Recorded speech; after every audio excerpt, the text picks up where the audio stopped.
அடுத்தவரின் நலனில் அக்கறை காட்டும் உத்திர நட்சத்திரக்காரர்களுக்கு ஆவணி மாத பலன் எப்படி இருக்கு கொஞ்சம் சொல்லுங்கய்யா.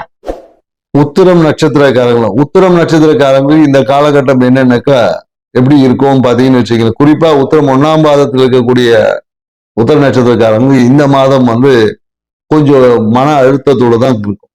ஏன்னா எல்லாமே கேது பகவான் ராசியிலேயே இருக்கிறதுனால நிறைய ஆன்மீக தேடல் அதிகமா இருக்கும். நிறைய ஞானம் சார்ந்த விஷயங்கள் இருக்கும். ஆழமான நுண்ணறிவு, ஆழமான விஷயங்கள் போகக்கூடிய வாய்ப்பு. நிறைய பேர் என்னக்கா சித்தர்கள் சமாதிகளை போய் தரிசித்ததற்கான வாய்ப்பு இருக்கு. இல்ல சித்தர் சமாதிக்கு போலான்னு சொல்லி சூழ்நிலை வழியா கூப்பிட்டு இருப்பாங்க.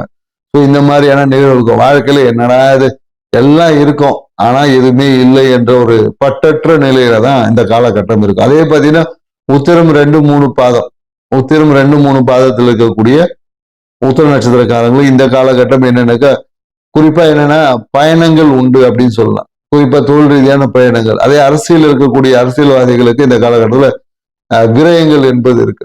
ஏன்னா தன்னுடைய பேர் புகழுக்காக இந்த காலத்தில் நிறைய விரயங்கள் செஞ்சிருப்பாங்க. ஸோ மேலும் என்னன்னாக்கா மனம் என்பது மன அழுத்தத்துல இருக்கும்.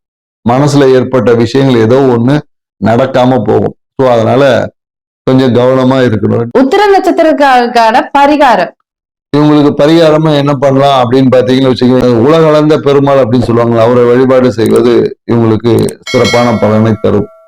மேலும் என்னன்னாக்கா வாய்ப்பு கிடையாது நின்ற கோலத்துல இருக்க பெருமாள் இவங்களை பார்த்து வழிபாடு செஞ்சீங்கன்னா உங்க வாழ்க்கை சிறப்பா இருக்கும்.